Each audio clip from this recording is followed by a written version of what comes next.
Make that big boss less special. It ain't no game, but they saying welcome to the second level.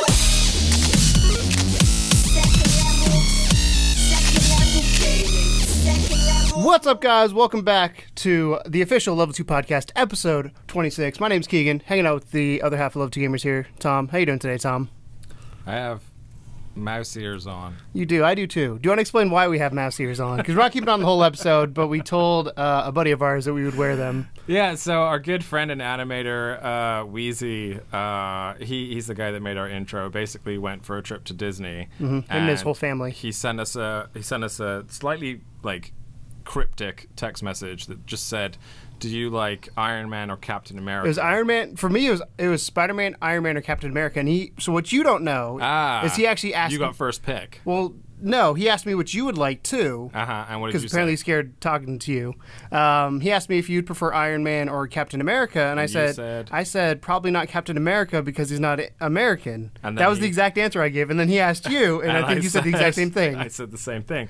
So I have Iron Man Mickey Mouse ears right here, and you got the spider ears. I got spider ears. You can see the lights reflecting off of them. They're super too. dope, though. They are. They're actually like spider webs. They also have on the back here. They do. They got our names on it. They got our names. Shout out to Jesse and Wheezy for my names. Thank bigger you than so your much. Name. This is awesome. So, but yeah, they may make an appearance on live streams. This has been hanging out in my car. They're awesome. Their whole family supports us, even the kiddos. It's a great time. So thank you very much for the gifts.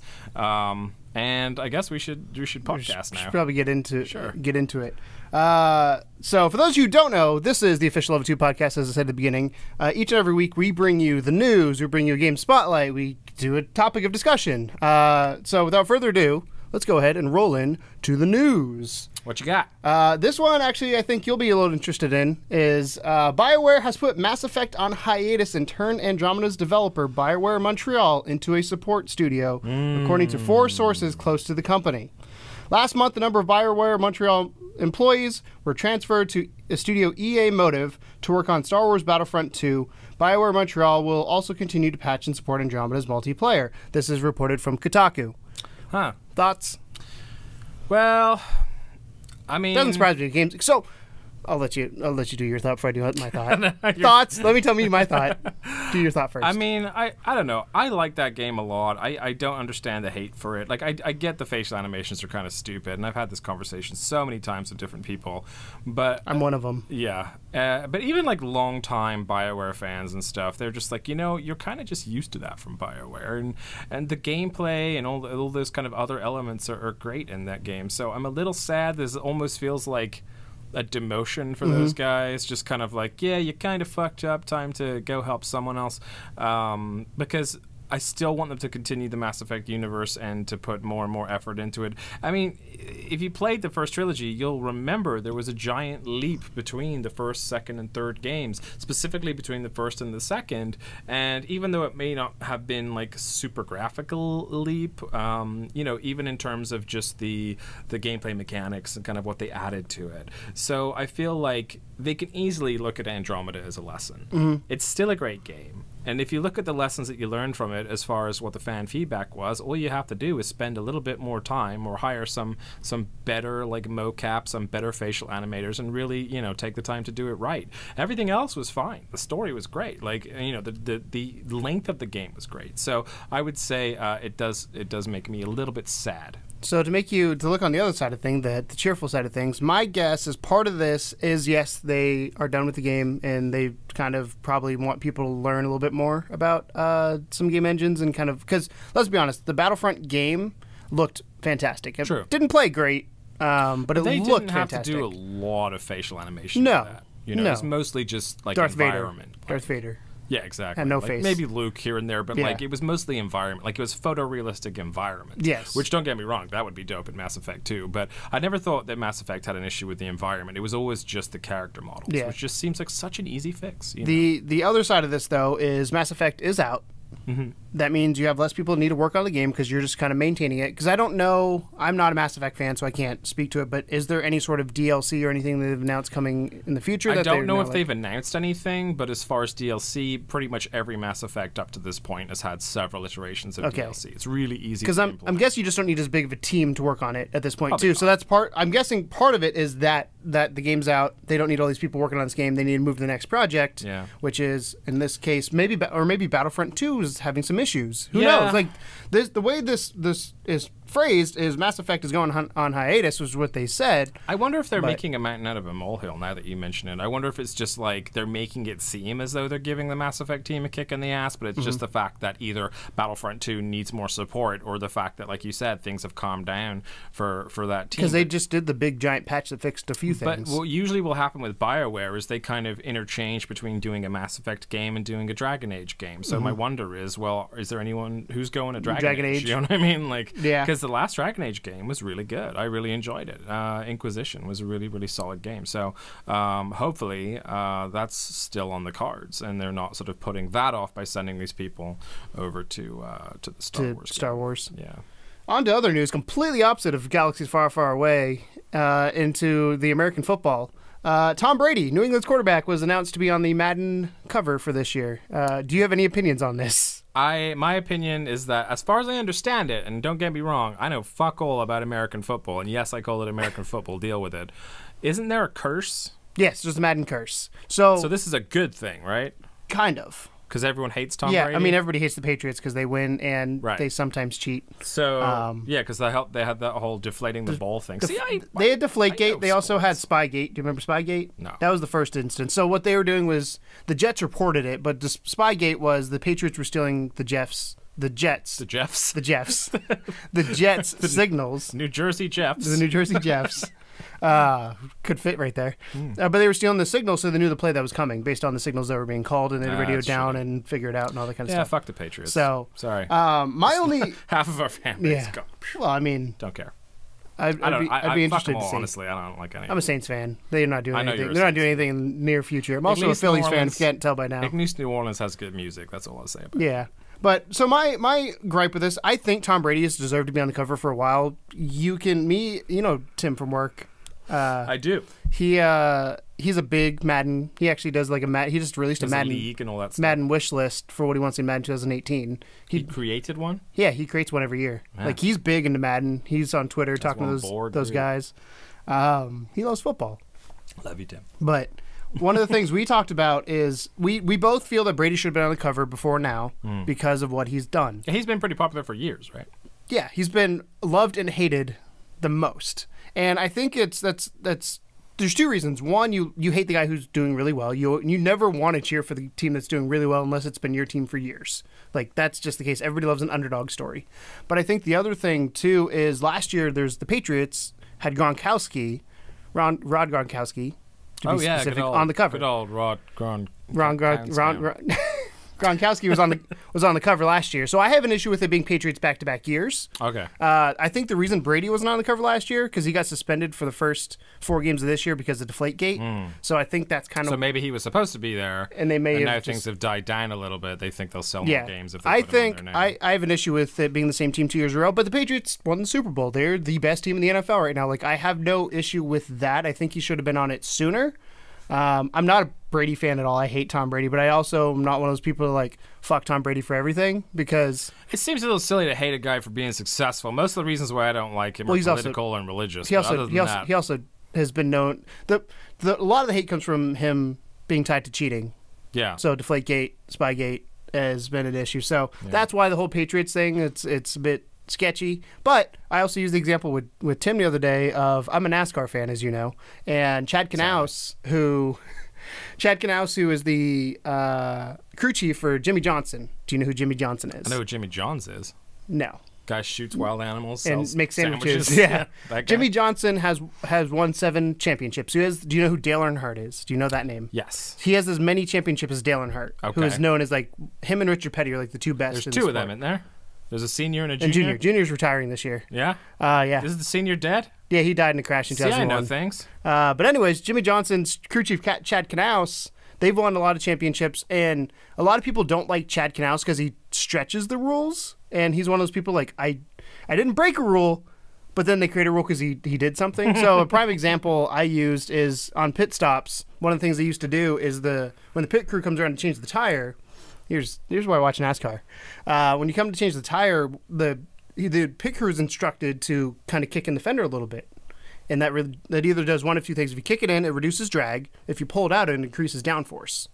So this makes cars go faster. I don't know if you know physics of cars, but no. drag I can't even drive a car. So drag is better for straight line. Downforce is better for cornering. So you got to pick your poison. So what he would do is have his guys. So if you're sucking at corners, then they're going to kick it. They want to pull it out. Right, and then if you need speed, they're down the straightaway. You want to kick it in. So you're not allowed to do unapproved adjustments on a pit stop, which is basically anything that's NASCAR has a set of rules, obviously, like any sport, that you can't do. But if it's an accident, so say your car gets in a crash or you accidentally hit it, does it count as an unapproved adjustment? Eventually, so it they're did. just like, whoa, my foot just kicked your thing. Well, no. there, So when they come know. in, they swing in and they put their legs down and slide. Like they sit on their legs and they change the tires right here and they go pull the tire off, put the tire on. So when they come in and land, their knee will hit where it needs to go. Oh, so it's instead the of pit hitting the stop ground. people that are cheating, not necessarily the driver. No, Although he kind of probably is in on enjoys it. He's probably he was winning a lot. Interesting. So that kind of stuff. So like, is that cheating? Yes and no. I mean, it wasn't though at the time because there wasn't a rule for it. Now there's a rule for it that you can't do it. So that's kind of Tom Brady, and that's how I kind of look at Tom Brady. Is I respect him for what he's accomplished because he's accomplished a lot, but I also think you can't deny that he's done some. He's a tainted good football done some player. things. Yes, which means he's about to get cursed by Madden. So I'm okay with that. Yeah. What else you got? Next one is Square Enix, or Enix, depending on how you say it. Enix. Has declared its decision to withdraw from Danish developer IO Interactive, and they are the Hitman developers. The company made the announcement alongside its financial results for the fiscal year ended in March 31st, 2017. This is reported from IGN. So what do you think of that? Hitman, do you think it's going away? No. How'd the last Hitman do? I didn't buy it. All right. Everyone I've that never played played it Hitman. thoroughly enjoyed it. David the weird loves part it. was the way that they put it together. Because instead of having the Telltale. instead of having a game, they made it episodic, which is just. It kind of suits the Hitman vibe because it is essentially just like every level is completely different, but then you kind of lose the overall thread. So instead of doing it as a complete thing, which I didn't buy it until it was a complete thing. I still have it. I just haven't played it yet.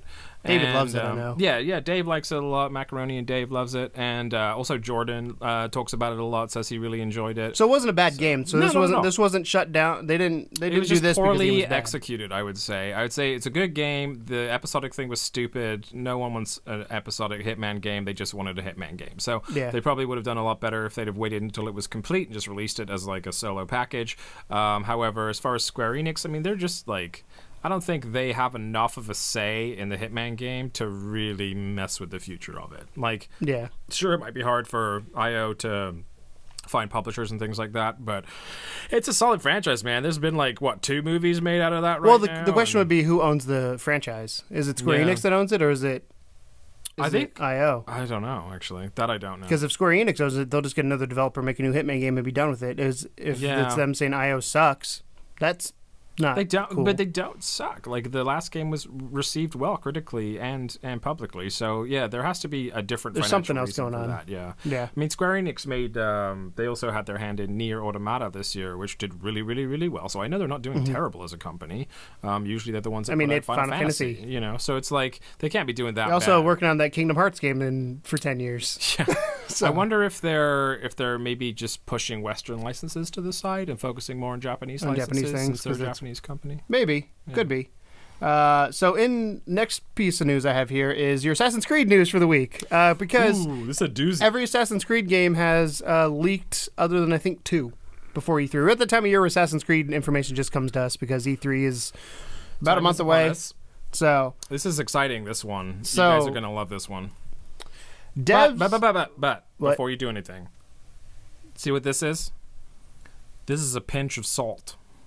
Take all of this with this. Yeah, this is from 4chan. This is from 4chan. leaked, but it was a gigantic leak. Yes. So we're going to go through all the information. No, I'm doing the highlights because there's too many. There was 20. We're going to go through some of the There was information. 27 things that they leaked, I believe, and I highlighted the two big ones. Because some of them was like you can take your hood on and off, and some of them was like there's ambient noise. And you're like, cool, I don't care The hood on about and off that. thing is like I kind of like that though. To be honest, I'm just like cool. Yeah, but in I could be the scheme of everything else that got leaked, like it was just like cool. Like there's one that's like there's ambient music.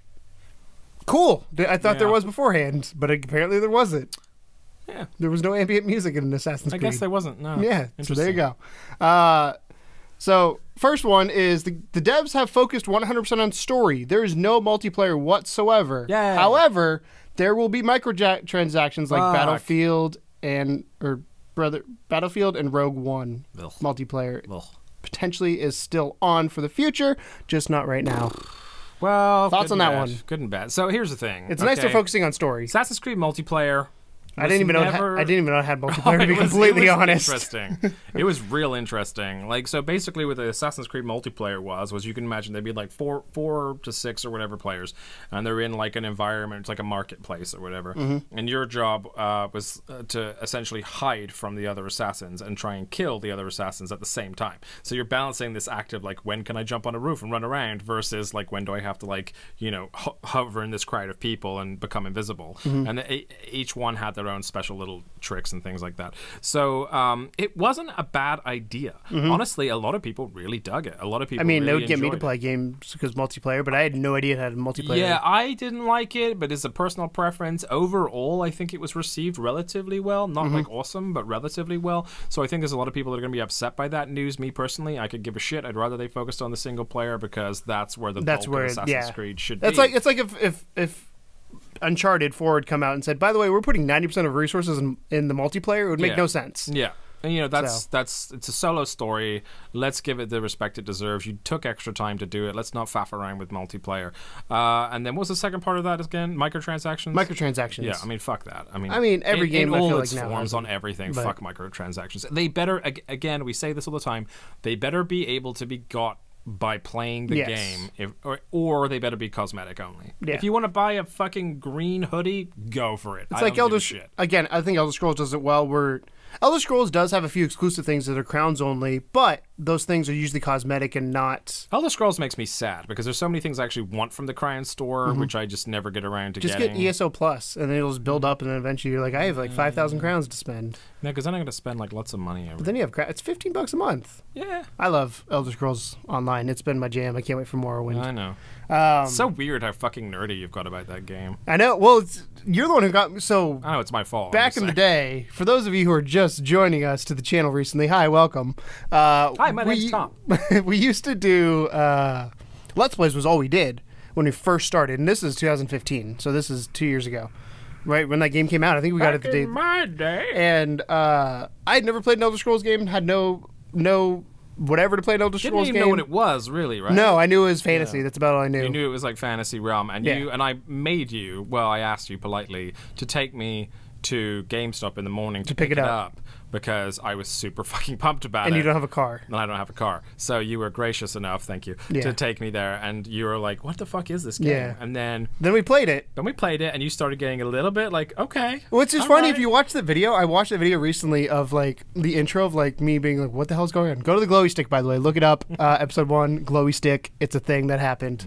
But I was like, oh, I love it in first person. Like, this is great in first person. I was like, I love it more. And then I now play in primarily third person because you can see, because I'm healer. Can't do it. So I can see more. But first person is so much more immersive to me. Yeah. Same reason why I love first person. But you have a bigger. Let's make a whole podcast discussion on that one day. Third person versus first person. We should. I will own you in that conversation. We should. I'm in Elder Scrolls or just in games in Any general? game. Okay. Yeah. But anyway, so we picked up the game. We started playing it, and I enjoyed what we did. I think I ended up buying it. Wheezy now has that copy, by the way, that I bought at launch. I bought the base game because I was like, I'm not going to buy the Ultimate Edition because I don't care about DLCs. Didn't know anything about the game. Yeah, me too. Played it. Got up to level like 17, 15, 16, 17 there-ish. Was supposed to play with you and Tim and a couple other people at work. Never happened. I got kind of stuck and bored, and I felt like I was grinding. And then stopped and didn't play until I think it was David that's like, do you have this game? I was like, yeah, let's play it. So I bought the game, got back into it with David. Brian found out Brian had it. Didn't know that one either. Dude, Brian's more addicted than you are. It's yeah. scary. Yeah. So Brian had it. For those of you that watch our streams. Yes. Brain. So Brian had it, and then we started playing, and then I bought the Ultimate Edition on my personal account, which gives you all the DLC, all the crowns. Turns out, since I play on my level 2 account on streams, it doesn't transfer over. So I then bought the Ultimate Edition on my level 2 account. So I bought the game 3 times, and then I gave Wheezy my standard copy. And Wheezy, I know you gave us these lovely ears, but you need to play Elder Scrolls with us at some point. Has he ever even started it? No. Wheezy. Well, actually, I think he might have, but it wasn't with us. Come on, man. So I now am addicted to that game. I'm happy and sad at the same time that I can't see how many hours I put into that game. It's funny because I think the reason you're addicted, I don't think I suppose you realize this, but because you are clearly a social gamer. Yes. You can play that game socially with other people that you don't know, because you can just hang around in certain areas of town and you'll find a group of people to do dungeons with. The other day I was like, I just want to just give people shit. Like being in town, like, here, you have this and this, because we have so much shit in our guild bank. They're like, I don't know what to do with this. Yeah. And you can meet I did dungeons with randos for a while. It was always fun, you know. But then if you have your friends, if you have 4, 6, 8 friends that are all kind of in the same instance and going around just wrecking shit up, it's a lot of fun. And the stupid shit, like, so, let's get you off, but we did a dolmen last night, and we were waiting for the dolmen to start, and it was me, Brian, and David, and then some random dude waiting with us. And me and Brian just sat in chairs staring at the dude. Dude, like, freaked out, started spinning in circles. So then Brian started doing push-ups, so I started doing sit-ups, so it looked like he was giving me a blowjob. And it was just like, what other games can you do that in? It was just stupid shit like that, just like... It's just, I don't know, it's the same level of addiction as something else like World of Warcraft, but I think that... I don't know.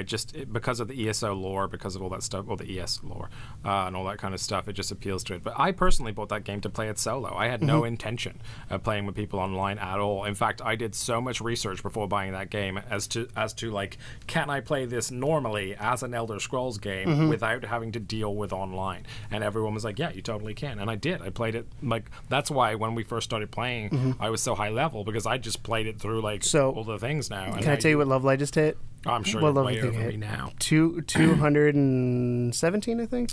Yeah, Champion I'm still rank? like 160 something. I officially have gotten high level armor now, like on everything. I'm a master crafter. I'm learning enchanting and provisioning, so everything else is level 50. Nice. Because I have no life and I play a lot of Elder Scrolls. But Assassin's Creed, getting back to that. The other thing. Oh, yeah, we were talking about if you were here last week, there was a screenshot that was leaked of some dude on a boat, and rumors were that there was going to be naval combat. Boo. New rumor is no naval combat, and that is just a fast travel mechanic or a traveling mechanic. They don't know if it's going to be fast travel or if it's going to be actually in-game travel.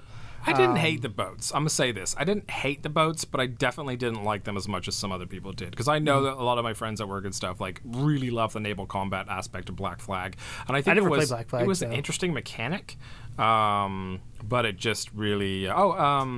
Black Flag, the guy that hosts I forget the main protagonist's name, but that's Matt Ryan from Constantine, who is going to be at Indie PopCon, so we'll get to meet Matt Ryan, the Atlanta Falcons quarterback, Atlanta Falcons quarterback, if I could do English.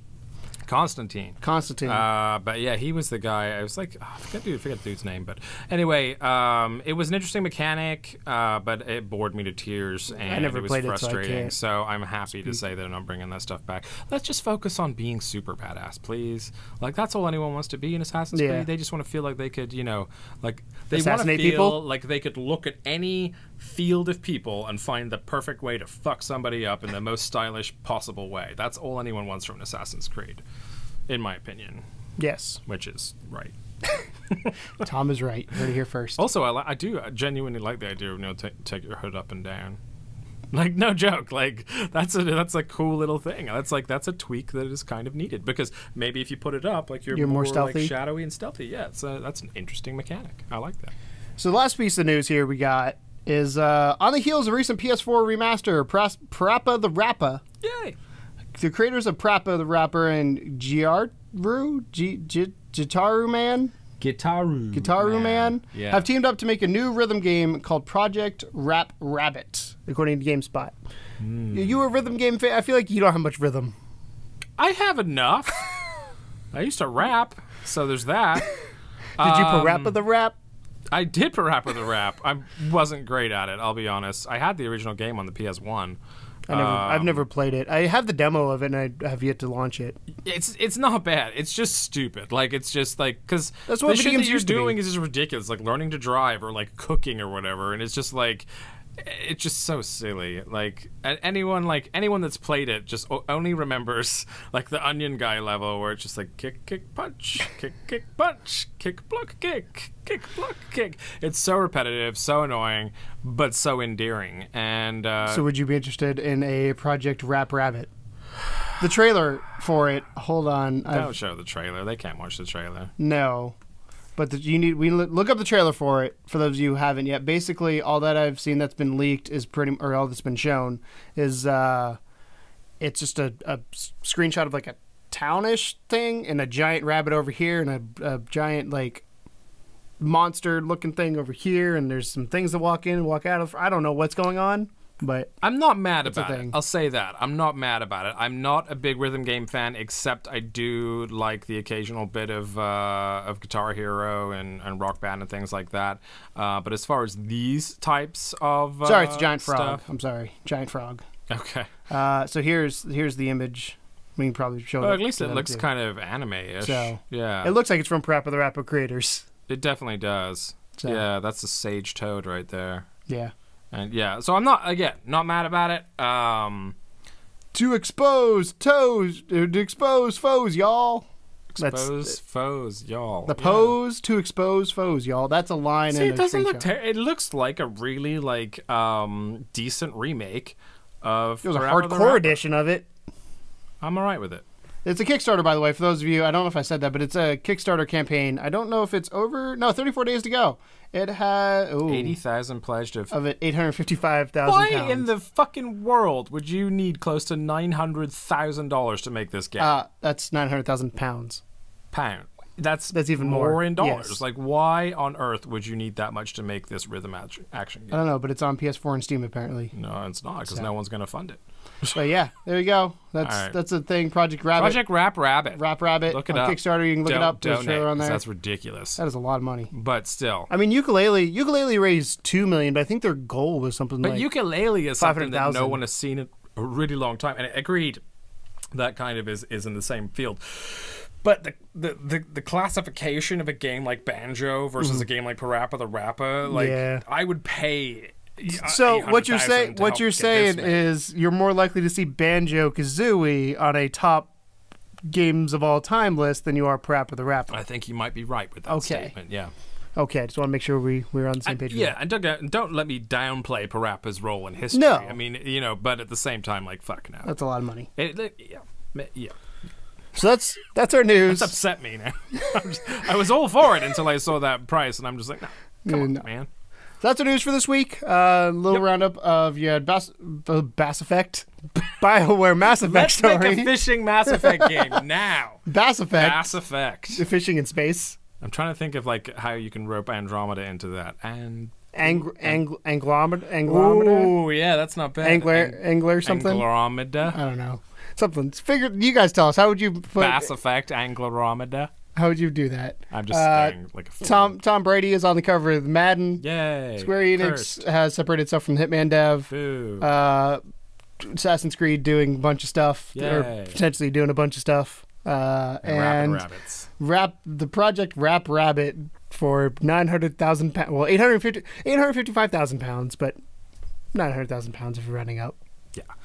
I would love to know the justification for asking for that much money for a game. I'm sure they tell you. I haven't actually read the Kickstarter. It can't be like advertising and shit because fuck off. No. Sorry. I'm sorry. I don't mean to get so upset. Anyway, what's next? So those of you who are hanging out with us, we're going to head into our game spotlight, where we go in and talk about a game we've been playing or something we think you should play and or check out. What is your game spotlight this week, buddy? My game spotlight is one that is a little bit older. It's still on the PS4, but it's one of those games that I kind of missed over the first time, and then they had that awesome Golden Week sale recently, so I got into it a little bit. Let me just say, that Golden Week was every for you. single game that I've been playing lately has been in between playing Persona 5, because that's still like the longest game in the history of the universe. But I decided to make a conscious effort, because I knew you'd ask me for a game this week, and the game I decided to pick this week that I delved into for a solid amount of time was Nier Automata. Which you wanted, as I say, like you said, you've been wanting to play for a while. Yeah, for sure. But because I never played the first Nier game, and I know that it has this kind of universal praise as being this really interesting action RPG, but I never played it. And then, Jordan, our buddy, like just kept saying, like, it's great, it's a great game, it's a great game. You need to play it. And he's actually already classified this game currently as his game of the year. The last I spoke to him, it changes every month, but so far this is his favorite game of the year. And so the demo came out, which was the weirdestly named demo in the history of the world. It was like Nier Automata, like 01X52737576, or so. It was like this really just like a string of fucking random numbers. But anyway, it's a Japanese game. Yay! You can choose voices too.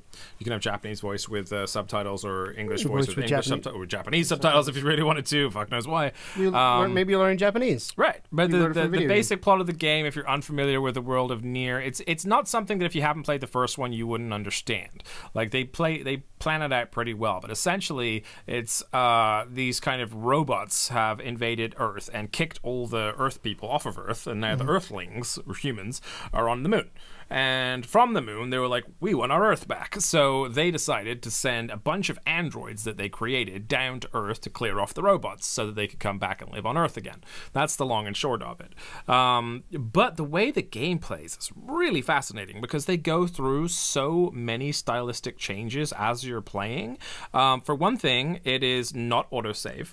They make that very clear at the start. It's like there's no autosave. Very few games don't autosave anymore. The last one I remember before this one was Alien Isolation. It was like, no, you got to reach a save point if you want to save, which was kind of part of the mechanic. But with this one, it's very similar. It's like, no, if you want to save, you got to clear a save out, because like you'll find these kind of, I can only describe them as vending machines in the game that are surrounded by robots beating up the vending machine, and you have to like clear out the robots so that you can use the vending machine to then save and check your email about things. But that's the last thing I want to do in video games, check my email. I mean, while you're saving, you may as well have a quick peek. But get that porn spam. But the really interesting part of the game is that like they have these mechs, because why not? It's a Japanese game, and they're like Transformers, kind of like they're planes. Are they robots in disguise? They are. So they're planes that can turn into like mechs, right? So at the start of every mission, you're doing like a top-down flight game where there's like enemies come from the top of the screen and you're shooting them and avoiding bubbles. It's like bullet hell. And then like just before you land, you'll switch into like transformer mode, and then suddenly you're still kind of top down, but it's a bit more isometric, and they come from all angles, and you can go all angles as opposed to just like forward, backwards, and so you can go like 360 degrees, and you're still like dodging bullets and shooting things, and then you'll eventually land where you actually get into the nuts and bolts of it, and it basically turns into like a Devil May Cry. You have a drone over your shoulder that if you hold R1 will consistently fire at a target, but you do have to aim while you're doing stuff, so that's not super easy. If it was auto like locked, it wouldn't be so bad, but you have to like balance the aim of this thing while you're doing other stuff, so like dodging and slashing and kicking and punching, and so it's kind of it's got a lot of elements of Devil May Cry in terms of being able to switch up your weapons on the fly, having guns alongside blades, but the plot line is super weird. You have a partner that kind of helps you out. The bosses are huge, and the last sort of part that I played, which is still relatively close to the beginning because I'm still getting into it, all the robots that you were killing were saying really bizarre things that was kind of throwing me off a little bit. They're just talking like normal humans. They're like, oh no, the androids are here, run away. Or they were like, oh no, I don't want to die. And they're fighting you, but they're saying this shit as they're fighting you. And at one point you come across a giant clearing where there's just like 50 robots, and like there's one robot that has like a cradle with I guess supposed to be a baby in there, and it's just going, child, child, and like I've said this before. super weird. But you play weird fucking games. I know, but trust me, it's super kind of creepy and weird and awesome at the same time. So as you're going through, your partner's saying like, "Wow, why are they saying this shit?" Like, I guess they're just like scared. I mean, if they cared, then why would they attack us? But your character's starting to get a little bit like, okay, like there's something going on here. So you're starting to uncover that maybe these robots aren't as evil as you think they are, and it just sort of started to twist that way a little bit. But there's lots of like running around. It's action RPG. You're upgrading things. There's little vendors everywhere, but just done in this really unique, beautiful style. So how much is it? 60 or is it full 40? price, Full but price, I picked 60? it up for around $35-40. Cool. So it was a good deal. Really, really like it so far. Like I said, any game that can throw like, you know, spaceship mechanics and robot mechanics and just straight up hack and slash stuff, mix in some RPG light elements into it. The graphics are astounding. Like a lot of the small things as well. Like when you're on sand dunes, if you're like going down a sand dune, your character will just start like skating down it, which can help you pick up speed, and you can actually just like grind shit and stuff. But really, really cleverly done. Animations are beautiful. For fans of like God of War, Devil May Cry, and just Japanese weirdness, I would highly recommend Nier Automata. And you don't have to have had played the first one to enjoy it. That's good. Questions? No. No.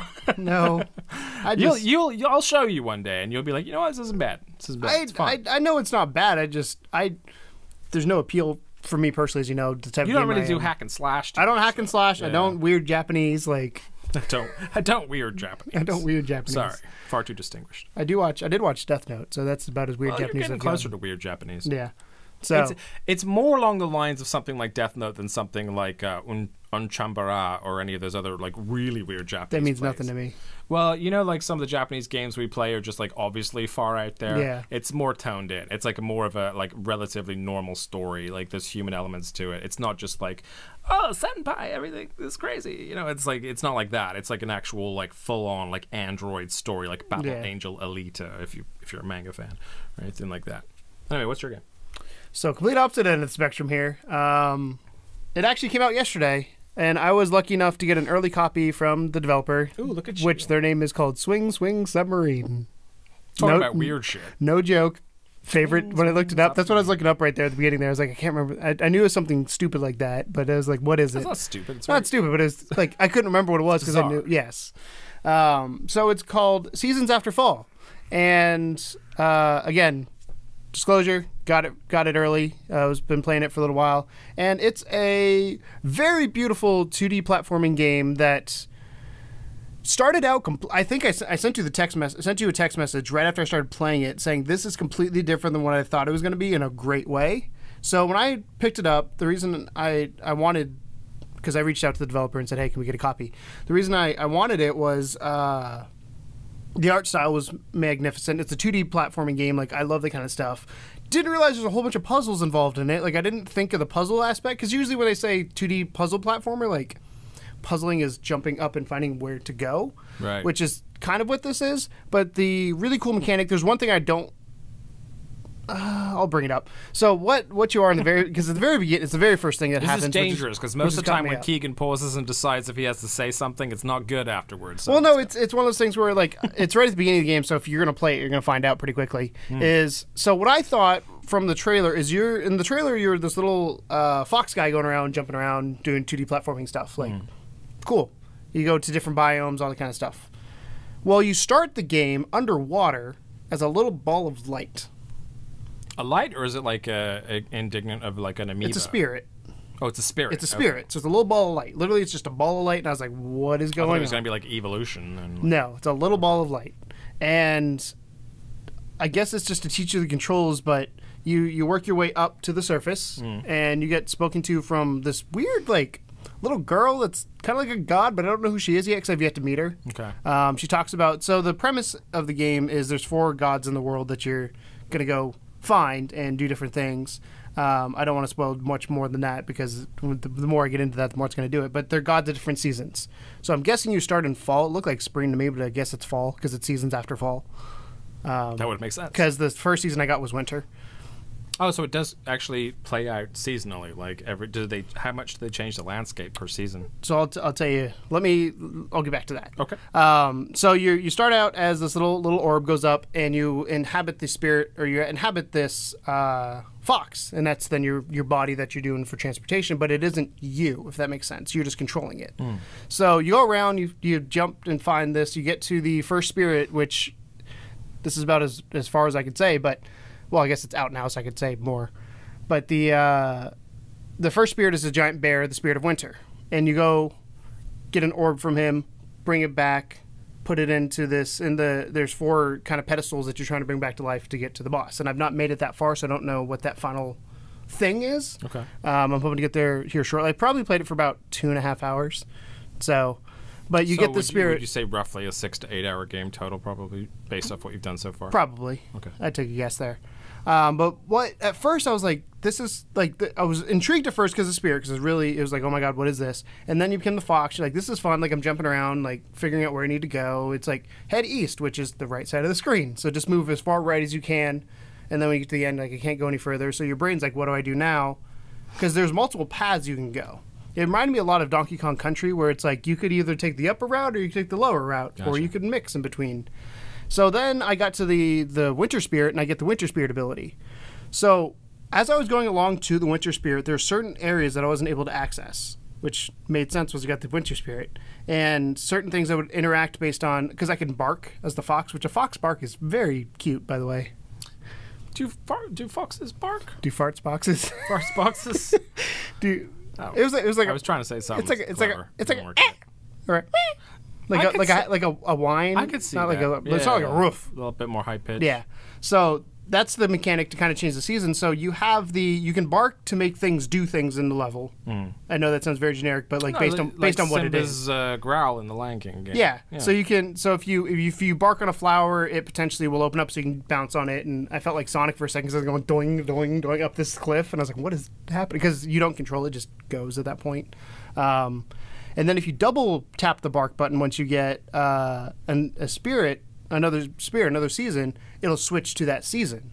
So on the way back to the shrine that I have to resurrect, I was going back, I got stuck at a wall, and I was like, what do I do? Because the game just tells you can change seasons, and that's why I think I like it. It doesn't hold your hand, but it tells you what you need to know. Right. And it's really good game design. So I get back to this wall, and it's a very simple game, so it's like there's not much to show. But you get back to this wall, and you're like, where do I go now? And I changed the season, because I'm like, I clearly got this. I've got to use this somehow. So what happens is I can change the season, and there's a flower here that I had to in spring. I had to sprout it and make it roll out. But when winter comes, it curls up. Next to that flower is, I'm going to say, kind of looks like a cannon flower. I don't know what else to call it. It's a flower that shoots snowballs out of it. Okay. So it's more like, it acts more like classic snowball flower. Yeah, it looks more like a cannon than it's a flower, but it is a flower to a certain extent. So you do that, and then you bark at that. It spits the snowball out to land here. You jump on that snowball. You jump up. You bark. That thing comes out. Or no, you jump up. You switch seasons. You bark. That thing for spring comes out. You land on that thing for spring, and you keep going.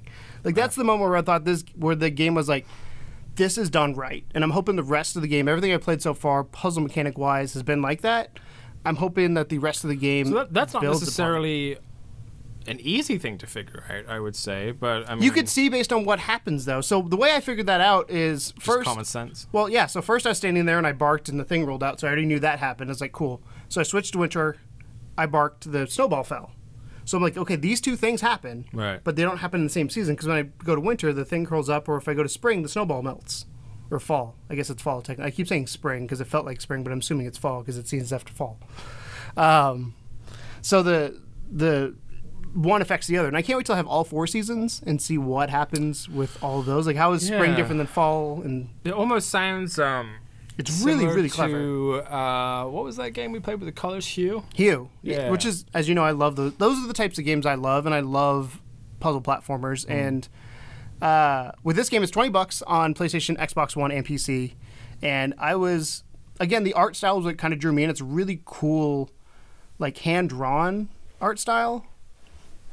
But the gameplay is kind of what I went in with a different expectation. I expected it to be generic 2D platforming game, and it had way more puzzle elements than platforming elements. There were a few platforming elements based on the puzzles, obviously, but it was way more puzzle than platform when I expected it to be way more platform than puzzle. Interesting. So I've been enjoying it. I can't wait to finish that game. I've had a lot of fun with it, and I highly recommend to anybody who has a PlayStation, Xbox One. $20 came out yesterday, the 16th. I had an advanced copy, so thank you guys to Swing Submarine for giving us that. But I really do enjoy it.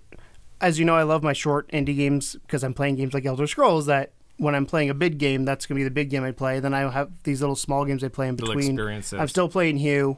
So it's nice to have that where I'm like, I'm not going to be sucked into this game for 60 hours. I'm going to be done in 6 to 8, like you said. So this is a breather. Yes. Yeah. So awesome. I really, really recommend it. It's Seasons After Fall. Seasons After Fall. $20. It's about a little fox that you control with the spirit. I really want to know what like the ending is because when the pylons, like, I want to know what the god is that's gonna come out and what's gonna happen. It's a sign of a good game. So yeah. Awesome. What else? That's all I got. Podcast over. Yeah, podcast done. No, for those of you who are still with us, hanging out with us, we're moving on to the bonus level, and this week's bonus level is something I had a discussion with somebody at work. It came up from a discussion at work. For a fight on this one. Yeah, came up with a discussion at work, and it is PS4 Pro and how they position what it can do for certain games. For those of you who don't know background, I'm assuming a lot of you probably are PlayStation fans, but if you don't know, when the PS4 Pro came out, they announced Enhanced for PS4 Pro, and it is up to the developers to determine what that means. So, let's debate it. Sure. So, you start, because I always start. You start. My big gripe with it is not knowing what I'm getting. I love the Enhanced for PS4 Pro. I also have strong opinions on the PS4 Pro, and I don't think it's doing as well as Sony wanted it to, and I also think it's kind of half done, a half baked thing. But I think the enhanced, literally half a console life. So I think PS4 Pro or the enhanced for PS4 Pro, I don't have any issues with it doing what it does. So it could do 4K, it can do 60 frames per second at 1080, it could do 60 frames at 70 or 720. It could do all these different things, quicker load times, smoother textures, all that kind of stuff. So that's cool. I like that it does, but what it doesn't tell me is what game. A, it just doesn't tell me what games do with it, and B, for me to find out, I have to go in the settings of the game before I buy or after I buy the game. So what I was usually you can't even find them in the settings. You got to go to you got to Google the website or something, find the patch notes, and get it from there. So yeah, I don't have a PS4 Pro, so I don't have to worry about it. But one of the things that I think they should do, if you remember back in the Xbox 360 era and Xbox era, on the back of the box at the bottom left. I don't know if games do it anymore because I don't buy physical games anymore. I'm assuming they still do, kind of. They have some information there, yeah. It would say how many players. So yeah, they still have 1 player, 1 to 4. Online connectivity, which now at this point every game has that. It would then say, like for the Xbox era, Xbox era, I remember it was a big deal when it's 480p because games were not 480p on the Xbox. And then on 360, it would say if it's 720 or 1080 HD. Like it would describe between the two. It would then say file size, and there's a couple other things on there. So I wish what I want PlayStation to do is I want PlayStation to say these are the however many things, 7 things that the PS4 Pro can enhance. We're going to put on the back of the box, we're going to give you the option to put, instead of just PS4 Pro enhanced, to put what check boxes are checked for your game so you know what you're buying before you get it. That make sense? Yes and no. So I like the idea, and don't get me wrong, I would like to know what things are being enhanced, even though I don't give that much of a shit about it. I bought a Pro because I honestly wasn't sure when the next console was coming out. I knew with VR it would improve it. But I think the problem with saying, like, oh, these are the 7 things that can be enhanced is that there aren't 7 things that can be enhanced. The enhancements can literally run up into hundreds of different small things that may not necessarily be able to be coated with one brush. So when you have multiple developers with multiple different game styles and mechanics and things like that, there are definitely some that do meet all of those things. So, you know, like better God rays or whatever. But the extent of things like shadows and God rays and textures and things like that completely varies depending on the type of game that you're playing. So when they do release a PS4 Pro update, that can have like 35 things that are different or 2 things that are different. And it's going to vary per individual game. And for a lot of them, it's not something they do when they release the game first. They actually release it as a later patch. So how are you going to put on the box what it does on PS4 Pro when you reprint when you packaging. don't yet know what it does for PS4 Pro? You know what I mean? Like, I get the idea of, like, at least it should be somewhere. Like, maybe if you go to the store and in the usual notes there where it says, like, the same sort of stuff, like how many players and whatever, it could say PS4 Pro enhancements include, and then just give you, like, a list of the major ones. But, like, there's just in my opinion, there's too many things that it could possibly be affecting, and they don't exactly know when that enhancement is going to come. And you don't need to go to the granular thing of, because let's be honest, most people who are buying games don't care about the granular side of things.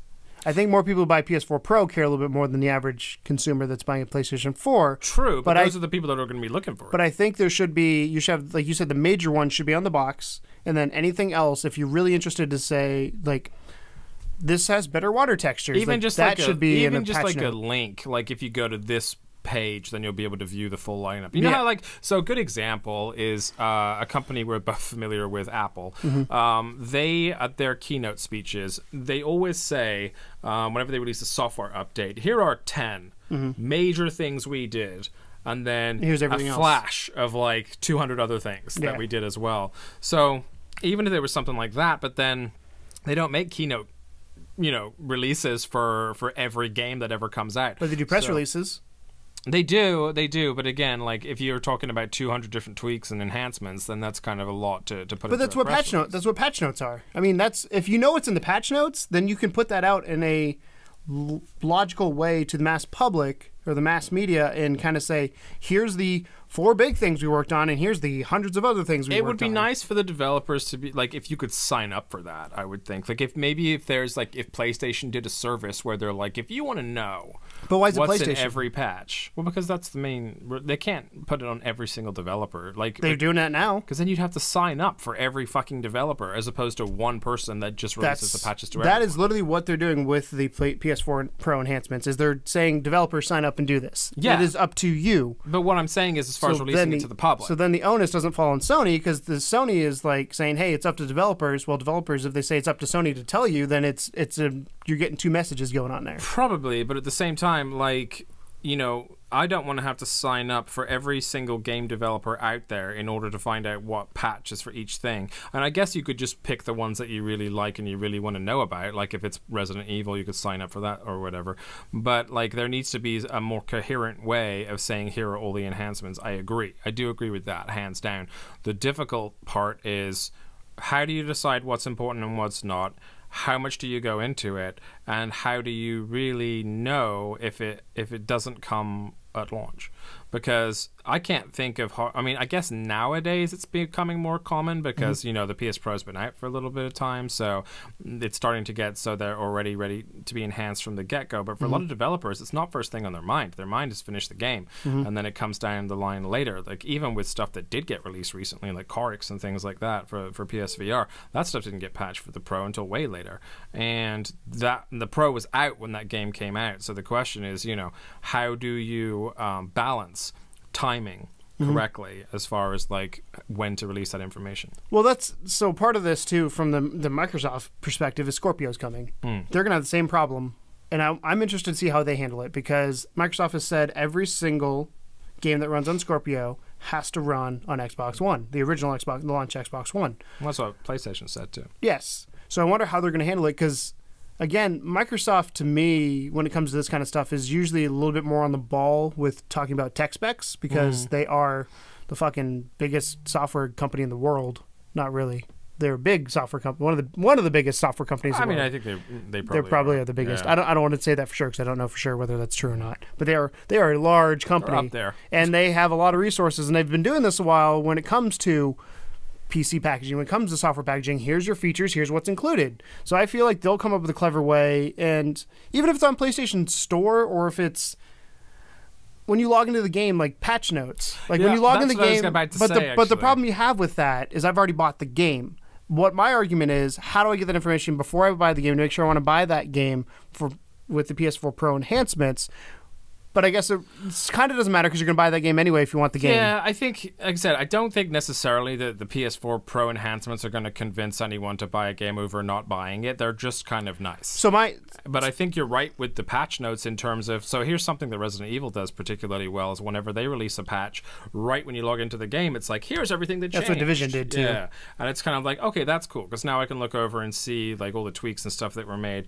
And then they have a link at the bottom say, here's all the other stuff. As opposed to having to like hunt it down on a video game like magazine or whatever. But magazine, what is this, the 1990s? Internet magazine, I don't know. iMag, e-zine, I don't know.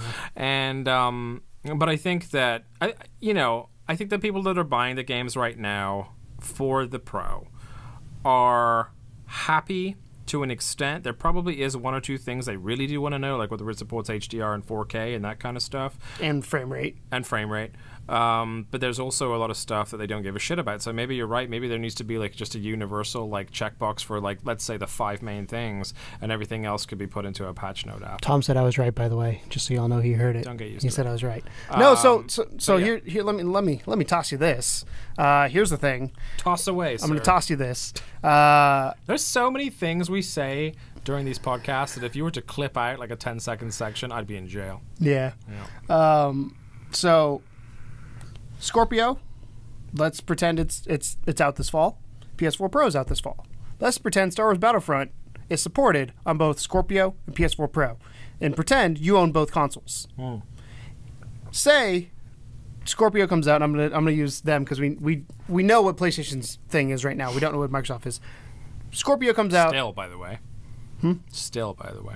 Well, it's gonna be at E3. Well, not gonna actually be at E3. They're probably gonna announce stuff at E3. They did the announcement already. They haven't done price, so that'll probably come at E3 because they said they're gonna talk about it, but they're not gonna show it. It's gonna be £800,000. But say it comes out, and Microsoft is like, "Hey, we're gonna let you know that Star Wars Battlefront is gonna be 4K, 30 frames per second, or 1080p, 60 frames per second," versus Sony saying it's just PS4 Pro enhanced. Yeah. What are you more likely to buy? The thing you know exactly what you're getting, or the thing that's a little bit more vague? What makes you think they're going to do that, though? I'm just using hypothetical. Hypothetically, yeah. I mean, the more information you get, the better. Because I think this is because to me, if I was Phil Spencer in Microsoft right now, they have to do everything they can to do everything to prove upon everything that Sony is misstepping, and I think this is a misstep, not a big one, but I think it's something they can improve upon. Because the Xbox right now is the underdog, and I think they need to do something to get back on top. And I don't think Phil Spencer will let the Scorpio fail, period, because there's too much riding on it. Here's the thing, though. Honestly, like, I don't even think you really need, like, it might be a personal opinion, but I don't even think you really need it to say PS4 Pro enhanced. I think it should be a given. I think that it should be like, if you're But not all games are. Well, here's the thing. There's every game to some extent plays a little better on the Pro, purely based off the tech specs alone. But not all of them have been like physically like rebuilt in certain areas to take advantage of things like lighting and shading and things like that. But all of them will play better. So it should just be a case of like, if you have a Pro, it should be better. To the extent that it's better, who cares? So my argument to that then is, say you don't own a PlayStation right now and you're going to debate between the Pro and the PS4. If it doesn't say PS4 Pro enhanced, it doesn't tell you what it is, why would you buy a PS4 Pro? Because you would research the PS4 Pro to begin with and see the differences in tech specs between the PS4 and the PS4 Pro, and know you're assuming people understand tech specs. I am. You're right. But at the same time, if you're looking at the difference between a PS4 and a PS4 Pro, you probably understand. Because I'm picturing Mom going in on holiday season because holidays coming up. Mom's going to buy a PS4. She's not even going to look at the Pro unless her kid says, "Get me the Pro." That's and the kid will understand tech specs. But Mom won't know because the way my mom worked back in the day, she still works this way. The way she worked. She Put would a battery in the morning and a cup of coffee. Well, she would go. Whenever I give her a list, I would give her a list with exact links to things. Like I'm like, click here to get what. This is exactly what I want. This doesn't surprise me. But she also would probably, I'm assuming, and she's told me there's times where she wanted to learn more about things. Like, why should I buy a... Can you beat hookers with this game? Why should I buy a $300 Xbox or a $400 Xbox when you can get the Wii for $250? What's the difference? That kind of concept. But that's not as granular as what we're talking about, though. But that it's going to become a thing because we're going to have both. You're going to have, so in Microsoft's camp, you have the Scorpio, Xbox One S, assuming they keep the original launch. I'm thinking they're going to drop the launch Xbox and just do Xbox One S and Scorpio for sale and then support the original Xbox. I think is what's the way Sony did. But Sony redid the Slim, which I guess was what the One S. But then Sony has the Pro and the PS4 Slim, whatever the hell it's officially called. There are going to be parents that are going to compare the difference, and if I can save $100 more, what am I getting for that $100, and why is it worth it? Just because my kid told me it? Well, my kid tells me to buy the most expensive thing ever because he wants the most expensive thing ever. But what about patches or patch notes or tech specs makes you think the parents are going to understand even if you did tell them that? Like if they say, okay, why is this worth $100 more? And you go, well, the lighting, and you start going into like shadow effects. They're not gonna fucking care. Well, so what you're doing is you're taking, and we know a lot about this, taking kind of technological terms and making them layman's and trying to explain them to the average person of the benefit of those techs. It's better. But it looks better. The response would be why? Like, what is better about it? It looks better. What is better about it? That would be my response back. But then you're getting into the granular because there's no way to dumb down God rays more than it looks better. Yeah, there is. God rays, there's better lighting. That's cool. That's good enough. You're still saying the word better. Like, yes. Better lighting, better rock structures, better gun less load time. Like, but that is the layman's terms, and the people that want to know more than that will go learn more than that. But I'm saying... Again, I'm picturing the GameStops, the Best Buys, trying to explain this to good old dear mom that's buying, or grandma, God forbid his grandma, going to buy these. Okay, I'm a GameStop employee. You are. And you are... Mom. A mom. You could be your mom, any mom that you want. And you have to come in and ask me the difference between a PS4 and a PS4 Pro. Go. So my son told me I should get him the. We're looking for a PlayStation for my son for the holidays. Mm-hmm. He told me to get a PlayStation. Mm-hmm. He talked about getting this thing called the PlayStation Pro. I know I've heard there's another one that's cheaper. There's one that's $100 cheaper. Mm-hmm. Can you go ahead and tell me the difference between the two? Sure, I'd love to. So the original PS4 came out a little while ago. It's been around for a little bit of time. The company that made it decided to make a slightly better version of it, which is a bit more powerful, a bit faster, and just plays games a little better. So the Pro version is a slightly updated version of the older model. So if I buy the older model, am I going to lose anything? You? No, because you're not playing it. Your kids may therefore reach... Your kids may suffer a little bit for it having not quite the same sharpness of graphics and, certain speed limitations, but both games play just as well on both consoles. It's just that one plays them a little superior to the others. Is it worth $100? I don't know. How much money do you have? See, based on that, I would probably get the PS4. And you'd be fine. So... Your kid would suck. Not necessarily because I'm complaining about it, but yeah, I mean, like that's all there is to it. Like I think that if you're buying role playing, ladies and gentlemen, if you're buying it for a kid, fuck them. Like they don't necessarily need that kind of power. You'd be amazed at the kids nowadays that know. So, my brother, who's 18, so he's not really a kid anymore, but the age gap between me and him is 8.5 years, and so it's similar to what we've got going on. Think about what we think and think about what he has now because he's grown up with a lot of the stuff and he's a lot more tech savvy because he's grown up with it versus us learning it. And I think it's quite interesting when he has conversations. I mean, granted, Caden is not the most tech savvy person because he doesn't give a shit. But if he was one of those kids that's like, I'm big into gaming and wanted this, and this, like, I feel like we're in a different ball game when it comes to kids nowadays wanting specs and be able. I think the problem we're going to run into is kids will be able to talk specs better than parents. Well, the thing is, though, the kids that need to know. Mm-hmm. You know what I mean? But how do they convince their parents? So when you go in, so ignoring fucking PlayStations just for a second, okay? You have a lot of people that'll go into like an Apple store and say, "What's the difference between a MacBook Air and a MacBook Pro?" And a MacBook, yeah. Well, The clue is in the name, folks. You know, one of them just does more because it's more powerful. And it's kind of the same principle. Like, if the kids really want the Pro over an Air, they will explain to their own damn parents why. The GameStop employee shouldn't have to do any of that shit other than tell them the honest truth, which is that this came out later, it's more updated, it plays games better. Like, that's all you really need to say. So on the box for individual games, sure, we can put some tags on there that say, like, enhance this, enhance that, but then you're missing out on so much of the other, like, small details. It almost doesn't make sense. I mean, I'm perfectly fine with it just saying PS4 Pro enhanced, because to me, someone that maybe gives a shit about that, honestly, I don't, but, like, if I did, that's all I need, because then I can go, if I'm that tech savvy, I can go on a fucking internet and look up whatever it is I need to know about that particular game. It's too much of a hassle for Sony to have to, like, run tests on everything and prove that it runs at this, and the developers it's to called prove quality that control. it does this.